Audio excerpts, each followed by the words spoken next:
Hi. So you might have a quadratic equation that is in standard form and you want to convert it into vertex form. Well, let me tell you, you've come to the right video. My name is Mr. Brash. This cute little guy down here is Mr. Squirrel. He likes to follow me along on my math lessons. And I'm going to show you today how to do something called completing the square, which transforms us from standard form, which we know as ax squared plus bx plus c, to something called vertex form or turning point form or square form, ax minus h squared plus k. Now, if you've never seen either of these forms or you specifically haven't seen vertex form, you might want to check out some of my other videos, some of the Khan Academy videos out there, or really acquaint yourself with quadratics and parabolas before you watch this video. This video is going to be a little bit heavy. It is a longer topic, and that's just the way that it's going to have to be in order to really explain completing the square. Before I continue, though, I would like to go over a couple concepts. The first one I'd like to go over is solving for the zeros when we have vertex form. So let's take a look at this right here. I've got this y equals, and it's a vertex form, and I've been asked to solve for the zeros. The zeros occur when the y value is 0, and that means we have to make the equation equal to 0 and then do the arithmetic on that or the algebra or whatever. So I'm going to add 18 on both sides here. We will divide by the 4 on both sides, and 18 doesn't really divide by 4 super duper nicely, but it is not a crazy. It's 4.5. That's not that bad.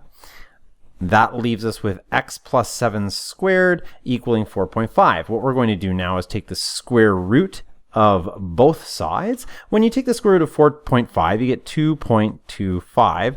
And taking the square root of this just gives us x plus 7. But what we really need to be cautious of is when we take the square root of a value, we actually get a positive and a negative answer. That comes back to something I've shown in previous videos where if I had 3 squared, that's 9. But if I had negative 3 squared, that's also 9, which means the square root of 9 has to be a positive or a negative 3. Alrighty, just one last little bit here. We have to take our positive 2.25 and say that it's equal to x plus 7. Solve for that by subtracting 7 on both sides. We also have to say that negative 2.25 could have been the one that was equal to x plus 7. Sorry, Mr. Squirrel. And we're going to subtract 7 on both sides to solve for that. I'll do the negative one first simply because it's kind of simple. We're going to have negative 9.25 equaling x for one of our zeros rather. And our other one, when I subtract 7 on both sides, is going to give me negative 4.75. And so my zeros in this case are negative 4.75 and negative 9.25. We can solve for the zeros in a vertex form equation by following those steps. I also want to discuss what a perfect square trinomial is, because that's going to be a large part of today's thing, or this lesson here. So we're going to take a look at x squared minus 8x plus 16. If we were to factor that, let's just do our old school factoring. Product and sum would mean two numbers that multiply to make 16 and add to negative 8. We would get x minus 4 and x minus 4. X minus 4 times x minus 4 is like saying x minus 4 all squared. That is a perfect square because it's a nice package deal. It is squared, and when we expand it back out, we get this expansion, this trinomial. A vertex form equation is like a perfect square trinomial, but with a remainder of k. Now, in this case, my remainder is plus 0. I don't have a remainder on this one. But the vertex form, if we take, our x minus h squared plus k, is a perfect square, that x minus h squared, with this extra little remainder of k, and sometimes a value of a on the front. But we're going to try and avoid that value of a just for today in any case. All right, we're going to use those two, the solving of vertex form and what is a perfect square trinomial, for today's lesson. These three trinomials are in standard form, but what's missing? What's missing is the c value, the value on the end. I'm actually claiming that they're very close to perfect square trinomials, and so in that case, what's missing?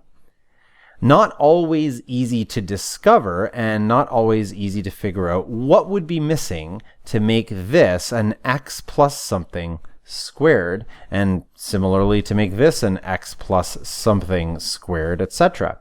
There's a trick here that I'm going to be showing you, and it's a bit of the first part of completing the square. What I'm going to do is I'm going to take half of my middle value, my b value. This is b if we consider this is ax squared plus bx plus c. Half of 6 is 3, and that ends up being the thing that I really want this to be a perfect square. Now, if I take 3 and I square it, I would get 9. So the thing that's sort of missing here is a 9. If I had a plus 9 on the end of this trinomial, it would factor perfectly to this perfect square right here, this factorization of a perfect square. But unfortunately, because I can't just add 9 to one side of the equation, this is not actually equal. Currently, it's not equal. We're going to make it equal in a few minutes. Now, this taking half of that b value is a very important trick. Half of 16 is 8. 8 squared is 64. So I would really like to add 64 to the end of this equation so that I have a perfect square trinomial. Right now, these statements are not equal because I can't just add 64 to one side of the equal sign. Similarly, this is not a really easy value to deal with, but I want to make it into a perfect square. I'm going to take half of my b value. Half of 7, whoops, I wrote a 7. Half of 7 is 3.5, but I could also just say 7 over 2. So half of 7 is 7 over 2, and 7 over 2 squared is what I would put on the end, so 49 over 4. A little bit gross, but we'll deal with this. That would be a perfect square trinomial. Right now, this is not equal. But if I was given the trinomial x squared minus 7x plus 49 over 4, I would be able to factor it beautifully into this perfect square, and I'd have vertex form. So what we're going to do today is exactly that. This taking of the half, I want to talk about that. When we have a standard form equation, we all know that, or at least we should know, that standard form equations start with an ax squared. I'm just going to deal with the x squared part. So that's this x squared. So that's this way of saying I have a square with dimensions x times x. So that's my ax squared. Then I say plus bx. Well, bx is like saying a rectangle. Yes, I do have a dimension of x, but my other dimension is b. I'll just do this. We don't know what b happens to be in terms of a value, but the other dimension is b. Okay, so I want you to imagine that I'm going to split this b in half to make two rectangles. That would mean that one side is b over 2, or half of b, and the other one is b over 2, half of b, when we split that dimension down the center line there.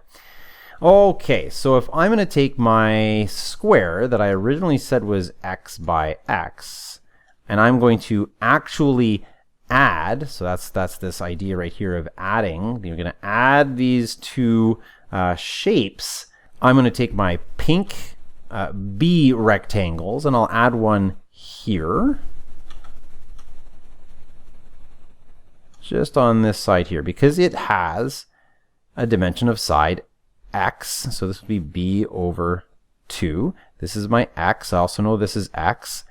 And then I'm going to take my other pink rectangle, and let's put it down here because I have another dimension of x. This would be a b over 2. What we're doing when we're completing the square is we are going to complete this shape. We're going to figure out what has to go in this portion right here that would make a beautiful, wonderful, big square where the square has dimensions of x plus b over 2 times x plus b over 2. Now, of course, you don't need to understand necessarily this b over the 2 stuff. I'm just trying to visualize what we are doing here and why it's called completing the square. There's a piece of the square that's missing, and I would like to finish it off. That's essentially what we're doing here. Let's take a look at that first one I had, y equals x squared plus 6x. And I know that I can't add to just one side of the equation. That was the problem here. I'm not allowed to just add the 9 on one side. What if we add the 9 to both sides? That's valid. So I am allowed to say plus 9 on both sides of my equal sign. Now I got the 9, for anyone who's still not 100% sure, I got the 9 by taking half of my b value and then I squared it. So I took half my b value, half of 6, and then I squared it. And that's what helps me create that perfect square. So this right here, this x plus 6x plus 9, is a beautiful, lovely, perfect square that factors just lovely to x plus 3 squared. And I know it's a 3 because it's half of the 6. I created it. There's not a lot of math to be done here.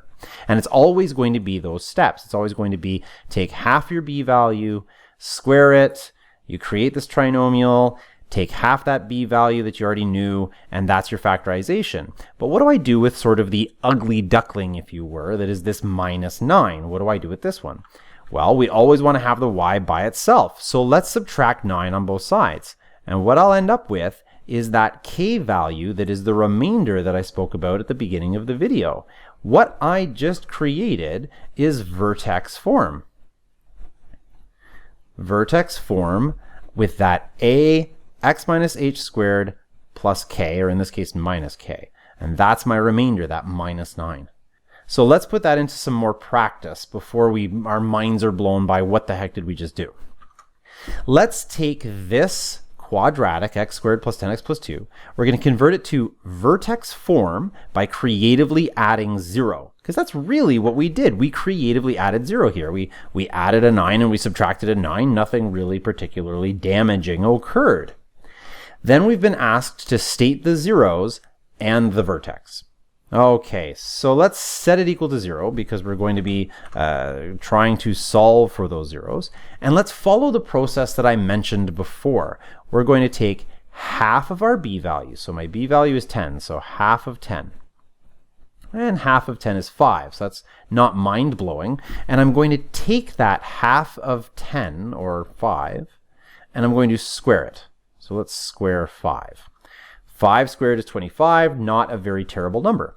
We are going to creatively add absolutely nothing by adding 25 on one side of the equation, and we're also going to add 25 on the left-hand side of the equation. So 0 plus 25, because you're allowed to add stuff on both sides of an equal sign.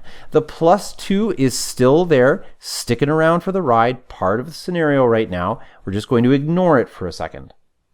So that gives me 25 on the left-hand side, and then a beautiful, perfect square trinomial that we created. This x squared plus 10x plus 25 factors ever so beautifully to x plus 5 squared. Wait, Mr. Brash, how did you know it was x plus 5? Because I created it. I know that it's 5 because I took half of the 10 in the first place.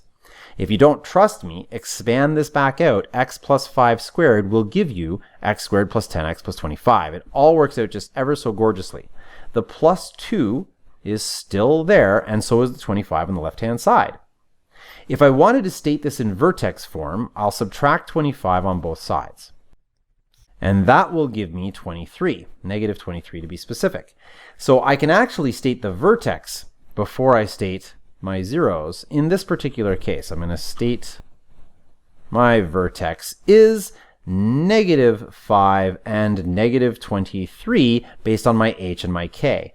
Now what I can do is I can solve for the zeros. Now they're not going to be pretty. They might be gross numbers, but I can solve for them. So I'm going to add 23 back onto both sides. It would be the same as subtracting 2 on both sides. So I'll have 23 equals x plus 5 squared. Whoops. And we're going to square root both sides of this equation. The square root of x plus 5 squared is really nice. That's just going to leave me with x plus 5. The square root of 23 is going to give me positive or negative some value. In this case, it's not a nice value. It's 4.7958. We'll just round it to that. That's a rounded value. You could just leave it the root of 23.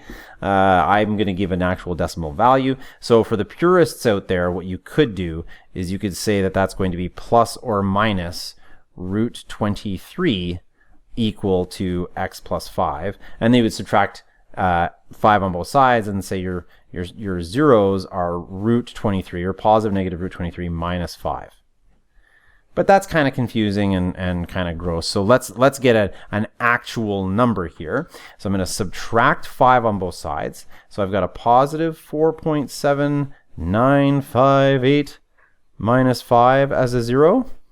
And I've got a negative 4.958 minus 5 as a 0. So our first 0 is negative 0.2042. I warned you these won't be nice numbers. And our next one is negative 9.7958. Okay, and those are my zeros. And I would state that in a nice sentence for my teacher or the reader of my answer. If that was confusing, don't worry, we're going to do it one more time.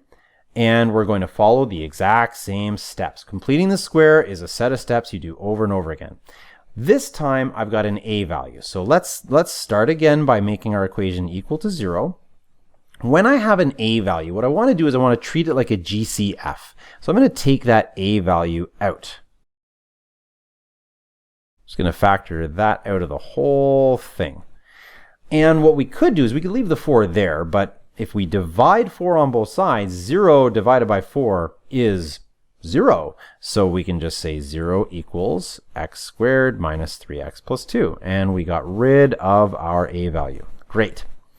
Now we're dealing with a nice easy trinomial. Now sometimes when you factor out that a value as a GCF, you're going to get fractions. You just kind of have to live with them. And if you are wondering what I'm talking about, let's go back to one of my previous examples here, where I had an x squared minus 7x. See how we got some fractions there? It'd be the same thing if we had to factor out some sort of a value that didn't work really nicely for us. Alrighty, so anyway, we're back to this question. We've got an x squared minus 3x plus 2. And we are going to get a fraction here. Not that big of a deal, but we're going to take the b value, which is a 3, and we're going to divide it by 2, or we're going to cut it in half. So half of 3 is 3 over 2. You could say it's 1.5, but I don't like fractions. So we're going to take that half of 3 and we're going to square it. So 3 over 2 squared is not that bad. 3 over 2 squared is 9 over 4. We're going to creatively add 0 by adding 9 over 4 to both sides of the equation. And that's going to create a somewhat scary looking perfect square trinomial, but a perfect square nonetheless. I can factor this inside trinomial without any effort. I don't have to do any magic work. I know what it is. It's 3 over 2 because I created it. So I know that that's x minus, wait, how'd you know it was minus? Because I'm taking the sign of the b value. So it's x minus 3 over 2 squared. That's the perfect square trinomial that I created right here. The 2 is just hanging on for the ride, and the 9 over 4 is on that left-hand side minding its own business. So I still have that 9 over 4 over here. Now I can solve for the zeros very easily. I can subtract 2 on both sides, so we would do 9 over 4 minus 2, otherwise known as 8 over 4. And we have the rest of that equation on the right-hand side. So 9 over 4, take away 8 over 4 is 1/4. I'm running out of room, but we'll just sort of bring it up to the right-hand side over here. Not something I enjoy doing, but that's fine. And we're going to take the square root of both sides. Well, the square root of 1/4 is nice. Square root of 1/4 is 1/2. And so we've got positive or negative 1/2 is equal to x minus 3 over 2. Guess I don't really need those brackets there.